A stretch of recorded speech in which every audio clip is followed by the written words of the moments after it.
sopa Panamá, se viste de fiesta, el balón va rodando, la esperanza se acelera. Oe, oe, oe, oa, la marea roja siempre grita Panamá.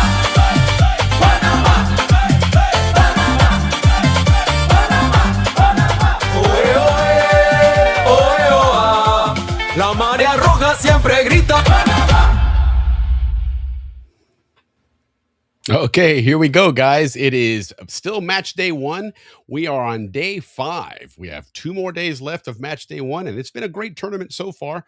Been some interesting upsets, some expected wins, and a couple other interesting surprises. So, quick rundown of what's going on here, and then we'll tackle what's coming up today and tomorrow. So, opening week so far, remember, it is an expanded World Cup. There's 48 teams this time, as opposed to the normal number of teams. Couple of noteworthy things. United States, the men's team, most goals scored in a single World Cup match in a long, long time. They're looking really good. Really, really impressed with what I saw with the United States. Great ball movement, great ball control, very purposeful movement. So they looked really solid. I was really, really impressed with them. Let's see what else. A couple of giants have dropped some points, right? The European curse, as some of them like to call it. Of course, Brazil dropped points this week against Morocco. Wasn't really an upset, in all honesty. Morocco is a highly ranked team. Okay, they're one of the top 10 teams in the world. They were in the semifinals at the last World Cup, so that's not exactly a big surprise. Although Brazil was favored, and in all honesty, Morocco really controlled the game. Who else? Let's see. Spain was a shocker. Spain didn't lose, but they drew against is it Ivory Coast and I'm sorry, Cape Verde or Cabo Verde, and that in itself was an upset for a couple of reasons. One, obviously, Spain is one of the favorites in this World Cup. Spain is expected to make it to the final. A lot of people are picking them to be the eventual World Cup champion. So, in that sense, it was a big upset. More so, though, was the really lack of offense from the Spanish team. They actually set a record. One of their players was on the field for 30 minutes and never once touched the ball. That's how little possession Spain had and how little of an offense they put out there. So really big shock there on that one. Belgium settled for a tie with Egypt. Egypt has a decent team. They have quite a few players that have a European pedigree, and so it's not a huge shock, but nonetheless, Belgium is one of those top tier teams, and so they were expected to win that game, and unfortunately, they weren't able to do that. The flip side of that, you have teams like Germany. I mean, the Mannschaft came in and 7-1, just an absolute shellacking of poor Curacao. Little tiny island nation making their first appearance, and it was an exciting first half. They managed to draw with Germany, and so for most of the first half, it was a 1-1 draw, and then Germany started to pick up the pace, gain control, and really take over the game, and eventually, say there was a 7-goal rout, which is the highest scoring team so far in the tournament. Again, we're only in match day 1, but they do have 7 wins. They also have the biggest winning margin, 6 goals. There was out of the first 8 groups, half of them, each of the teams is tied, right? In other words, they had a lot of draws. There's only a couple of groups right now that have, a leader, a team with a win that's got their 3 points. And of course, the other ones are all there with the draw. Remember, there's groups of 4, and your top 2 teams advance to the knockout stages. And then from there, you're going to take the 8 best third place teams in all the groups, and they will also qualify. That'll give you your 32 teams that'll go get into the knockout stage, go down to 16, down to 8, down to 4, and then, of course, your 2 finalists. So right now, there's a lot of draws, a lot of groups where it's anybody's group right now, and so we'll have to see what match day 2 brings with it. So real quick then, to catch up on where we're at. Group A right now, Mexico and South Korea both came out with wins, so they're co-leaders right now with 3 points each. First tiebreaker, of course, is goal difference, and Mexico won their game 2-0, and South Korea beat Czechia 2-1. So Mexico has a 1-goal differential lead on them as far as the tiebreaker goes. But those 2 teams will eventually meet up, and who knows? They may have a draw, they may have a win. Group B, there is no leader right now. Okay, there's a 4-way tie between Canada, Switzerland, Qatar, and Bosnia-Herzegovina. right?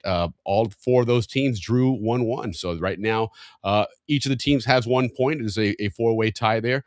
Group C is where obviously being again match day one, it kind of looks a little wonky there because Scotland's leading the group with a win over Haiti, and then Mexico and Morocco are tied in second place in that group, and then of course Haiti's in fourth. But again, that's going to play out a little bit further along as match day 2 and match day 3 take place, and then we'll realize who's going to move forward. And then Group D, the USA and Australia's group. Both USA and Australia came out with wins. They both have 3 points. But again, United States scored 4 goals. They gave up 1 goal, so they have a +3 goal difference there, which puts them ahead of Australia, who won 2-0. So close matchups there, and a good group there. Finally, Group E is Germany and Ivory Coast, both in front with 3 points. Obviously, Germany with their massive goal difference has the current tiebreaker, but Ivory Coast is a good team. There's a lot of pedigree in Europe on that squad there. So Germany is sitting pretty right now, but they're going to have a tough match against Ivory Coast later on. So it should be a good game, a good group there. But those 2 teams are right now leading with 3 points each. Group F, kind of a shocker right now. Again, we are only in that first match day 1, but Sweden right now leads the group after a thrashing of Tunisia. So they got a 4-goal lead there. They won 5-1. That was the second biggest thrashing out there. Interesting side story. The manager for Tunisia after that game was let go. He didn't even last out of the knockout stages. I mean, he lasted 1 game and he's out. So they've replaced their manager already, and see if that'll change their luck. But right now, Sweden leads that group. Japan and the Netherlands, Holland, the Low Countries, whatever you want to call them, the Dutch, they're tied with Japan. That was a fantastic game, by the way. That game was a 2-2 draw. Not surprising at all. Japan is a very good team. Holland is a good European team as well. And then, of course, Sweden is that Scandinavian team, which, the Scandinavian teams, tend to make some inroads there, but they're not the strongest teams out of Europe. So right now, though, Sweden is leading that group. So we shall see where that comes out. Group G, New Zealand, Iran, Belgium, Egypt. Okay, there's nobody in that group that really stands out as a powerhouse other than maybe Belgium. But there's no group leaders right now. All 4 of those teams drew. New Zealand and Iran played to a 2-2 draw, and Belgium and Egypt played to a 1-1 draw. So, right now the goal difference in all of those guys is 0, and they're all tied with 1 point.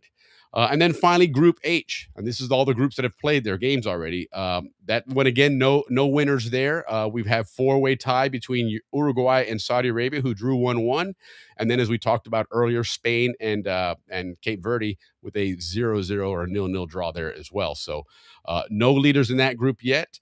There's still 2 groups left, or actually 4 groups left before we move into match day 2. So today there's some really, really good games at 3:00 this afternoon. France and Senegal. That is a fantastic match, guys. That is a probably the headline match of the opening rounds.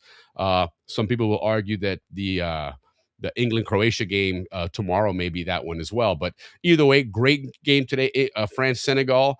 Then at 6 p.m., Iraq and Norway. Should be a good game. Iraq is, again, one of those teams that's had some struggles, not necessarily qualifying, but just getting to qualifying because of everything going on in the Middle East. So I'm sure they're excited to see what Iraq's going to do there. Norway, of course, is bringing Erling Haaland, who's a massive superstar in the Premier League right now for Man City. So it should be interesting to watch him play. And then the late game, the midnight game tonight, is Austria against Jordan. Austria does have some European pedigree there as well, and Jordan's one of those teams that's hoping to continue the upsets. A lot of these Asian teams are playing really, really well in this World Cup. So that's the groups I and J, and then groups K and L will be playing tomorrow, which is the final groups for match day 1. 1:00 is Portugal against the Democratic Republic of Congo. Should be a good game. All eyes are on Portugal and whether Cristiano Ronaldo will be featuring in that game, right? This guy's the greatest player in the world, arguably, little beyond his years now. But a lot of controversy in the World Cup 4 years ago in Qatar, where it looked like Cristiano Ronaldo was going to be featuring, and then all of a sudden he got benched. And truth is, the team actually played a little bit better when he was on the bench. It's not a knock on Ronaldo himself per se, but he is somebody that is such an established figure, in world soccer that, it's almost you almost feel obligated to feed him the ball. And unfortunately, when you do that, when somebody that's not playing that well, that's kind of beyond in their years, it holds back some of the rest of the team. So, when they did make those changes in the last World Cup, the team did play pretty good. So that's a solid team. Portugal is one of those teams to watch, guys. They're very much overshadowed by Ronaldo being there.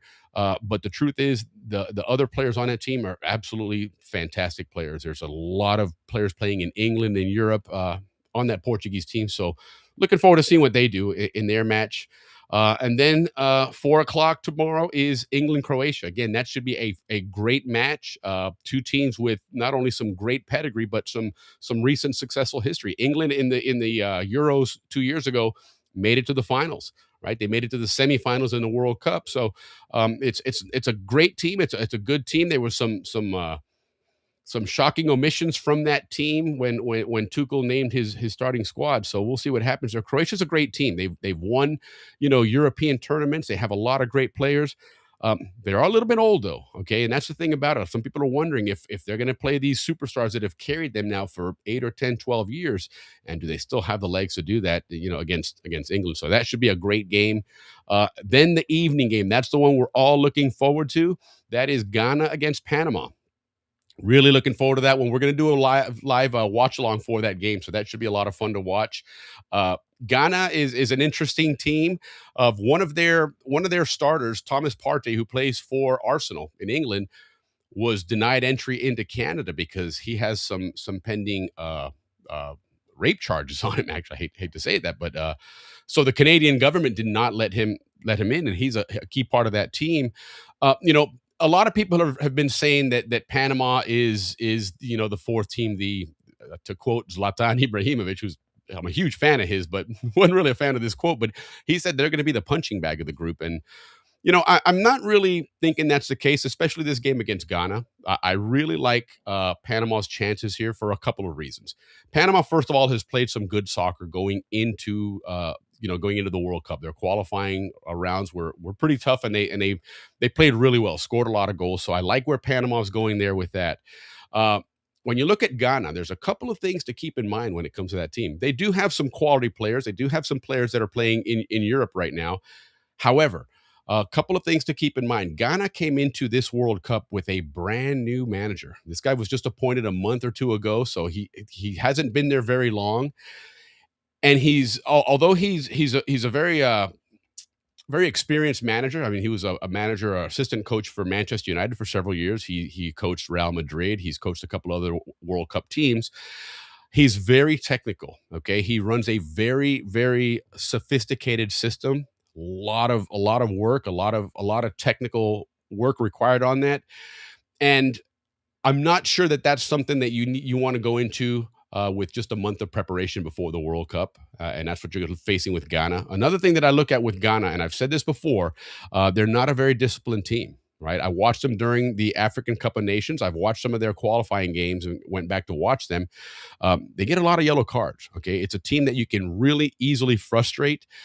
We saw this, a very similar style with the South African team in the first round against Mexico, where you could see frustrations build up, and Mexico started really taking the game to them in a physical manner, and it started to take Ghana out of their game. So I'm hoping that Panama will do the same thing. I look back several years ago. Panama was playing in a match against the United States, and Christian Pulisic, who's a fantastic player, really felt bad for him in that game because Panama just beat the crap out of him. I mean, they just beat on this guy. They kicked him. They did everything they could to this guy.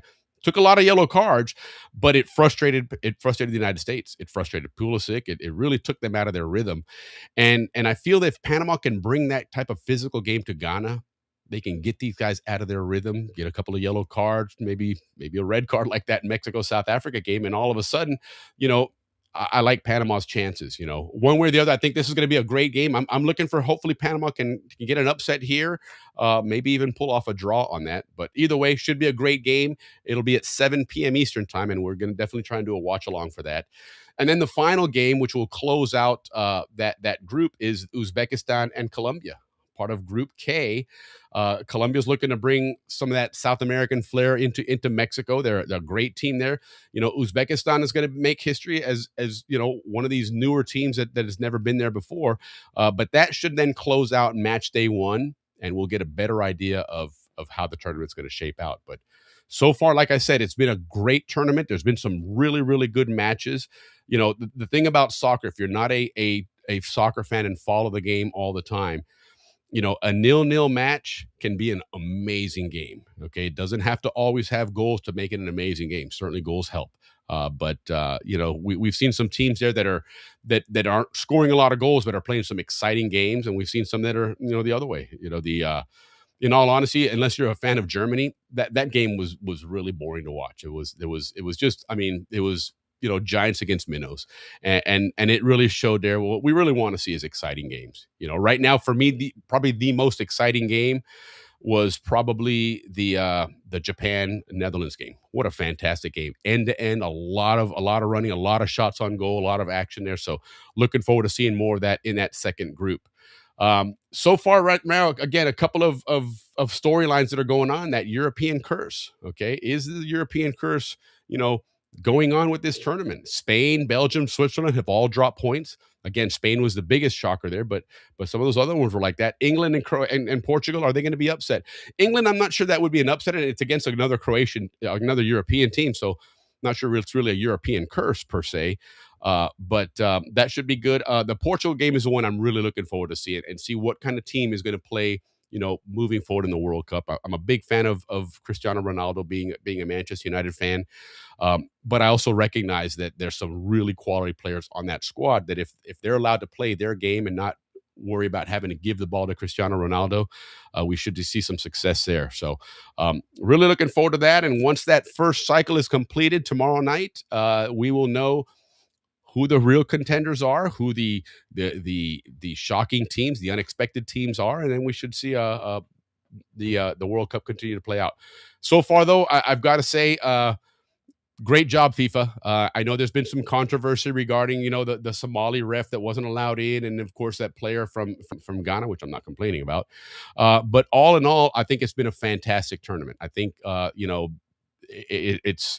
They're playing in some great stadiums. It's nice for us here in the United States to be able to watch the games in the afternoons and evenings, and not have to get up at 3 or 4 o'clock in the morning or at 5 a.m. to watch a match. So that's kind of cool. I'm looking forward to that continue to happen. Looking forward to a really, really exciting World Cup. And again, go Panama. So anyhow, guys, I'll jump back in tomorrow, give us some recaps on today's games, and preview that Panama Ghana game, which I'm really, really looking forward to, guys. So we'll be on tomorrow afternoon again to preview the games. And then, of course, we're going to do a live watch along at 7 p.m. Eastern time for that Panama Ghana game. But anyhow, guys, enjoy the World Cup. Don't forget, guys, Fox is transmitting the games in English, which is awesome to watch. It's a lot of fun. But if you really want to get that flavor, that passion, that love for the game, tune into the Spanish networks. Telemundo here in the United States is televising the games, and if you don't have Telemundo directly, go to Peacock. They're carrying the Telemundo version of the games there as well, and they're all in Spanish. Just an absolute joy to listen to those guys in Spanish. The preview calls and everything else. So anyhow, guys, enjoy the World Cup. I know I am. I'm looking forward to traveling to Toronto on Sunday and catch the Panama-Croatia game next week. But until then, we'll be here watching the games, talking about them, and seeing what's going on. So enjoy the World Cup, guys. Thanks for tuning in. We will see you guys tomorrow. Cheers, everybody.